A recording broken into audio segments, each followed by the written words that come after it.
por que estabelecer objetivos em reabilitação é necessário, né? Então, mais óbvio de tudo é que determinar objetivos melhora a performance.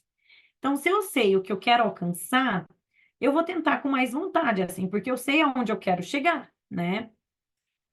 Lembrando que o principal objetivo vai envolver capacitar aí as pessoas com déficits a alcançarem o seu melhor nível de bem-estar, reduzindo daí o impacto dos problemas no cotidiano e ajudando elas a retornar aí aos seus ambientes próprios mais adequados, tá? Então, a capacitação das pessoas para participarem efetivamente em atividades relevantes é o que a gente vai tentar buscar em reabilitação. Só que daí é comum a gente, né, ver os pacientes trazendo como objetivos: quero minha memória de volta, quero voltar para o meu antigo trabalho, quero voltar a dirigir. Carol sempre perde os seus pertences. Pedro está sempre atrasado para tudo. São modelos e exemplos, gente, de coisas que não serão objetivos. Por que isso não vai ser objetivo se a vontade, por exemplo, do paciente de voltar para o antigo trabalho dele? Ou se é uma reclamação constante da mãe de que a Carol sempre perde os pertences dela. Porque a forma de descrever isso está muito geral, está muito ampla, tá? E dificilmente a gente vai conseguir construir um plano de trabalho que leve ao alcance dessas metas muito amplas, tá? Então, a primeira dica aqui é que vocês precisam construir objetivos mais descritivos.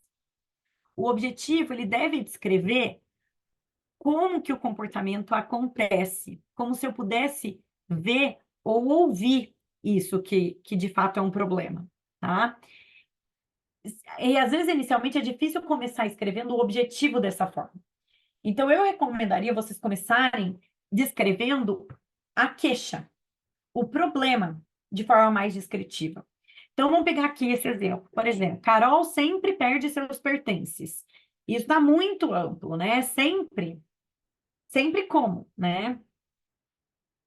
Então, a gente pode começar a perguntar ou questionar as famílias, com que frequência isso é um problema, né? Quantas vezes no dia? Quantas vezes na semana, né? Isso é um problema, tá? Ou, por exemplo, quando eles falam assim, Gabriela é desatenta, e é por isso que eu tô aqui. Mas em quais situações? Em quais circunstâncias ela é desatenta? Ela tem dificuldades de prestar atenção quando ela tem que fazer a lição ou a tarefa de casa, tá? Então, a partir disso, a gente vai começar a ter material para trabalhar e destrinchando para formular os nossos objetivos. Os nossos objetivos, eles têm que ser muito descritivos. É aquilo que eu falei, como se eu pudesse ver ou ouvir, né, aquele comportamento. Então, algumas dicas para vocês.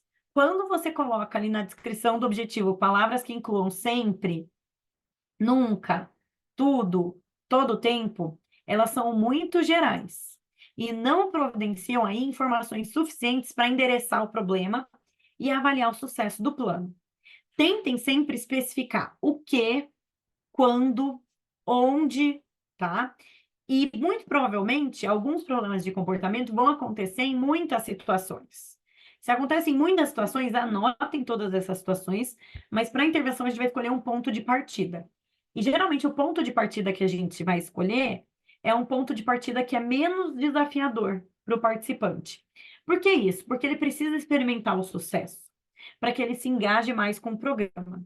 Se de cara a gente já coloca uma situação desafiadora e que a probabilidade dele ter sucesso é menor, ele vai achar que é muito difícil isso.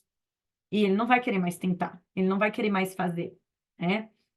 Então, a gente precisa, para manter a motivação e o engajamento, ajudar o paciente a experimentar o sucesso dentro de um programa, tá? Não o fracasso. Então, tomar cuidado, só, gente, antes da gente encerrar esse tópico, né? Tomar cuidado, então, na hora de vocês delimitarem os objetivos, de vocês colocarem objetivos que não são possíveis de mensurar. Então, os objetivos, eles precisam ser mensuráveis, a gente precisa encontrar uma forma de quantificar esses objetivos, de mensurar aí em termos de frequência esperada, né, em termos de intensidade esperada. Então, eles têm que ser mensuráveis. eles também têm que ser realistas. Por exemplo, quando o Flávio chegou lá e o objetivo da família era que ele voltasse ao emprego, mas ele não tinha nem consciência das suas limitações. Ele não conseguia se lembrar nem dos dias das sessões. Ele não se lembrava nem de uma história pregressa recente, né, de trabalho dele. Como é que eu podia garantir que agora a gente ia trabalhar em comportamentos ou habilidades que tivessem alguma relação com o retorno ao trabalho? Não tinha condições, né? Então a gente tem que aprender também a negociar, muitas vezes com as famílias e com os próprios pacientes sobre como é que a gente vai lidar com isso, né? O que que a gente vai fazer então, porque é, às vezes eles têm expectativas irrealistas sobre o nosso trabalho. E trabalhar isso inicialmente é necessário, por quê?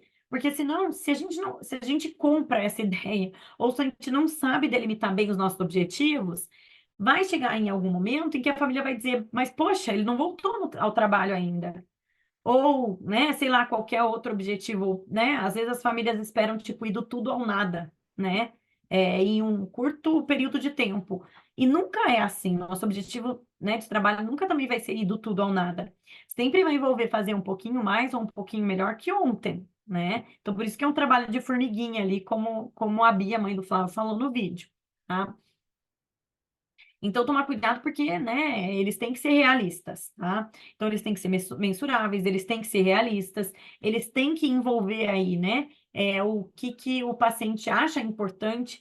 Mesmo quando eu estou atendendo uma criança, eu preciso avaliar se ela identifica aquilo que os pais ou os professores estão trazendo como necessidade de intervenção, se ela identifica aquilo como importante, ou se ela entende as consequências de trabalhar aquilo a longo prazo, tá?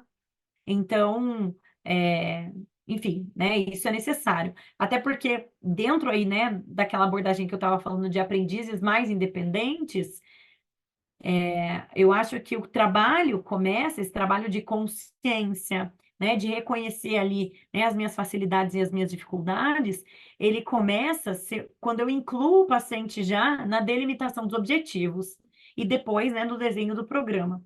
Quando eu incluo ele na delimitação dos objetivos, eu já estou chamando ele para se autoexaminar, para se autoavaliar, para também ter a oportunidade de poder dar opiniões e direções sobre o que que ele acha que pode funcionar, o que que ele acha que tem menos chance de funcionar, tá bom?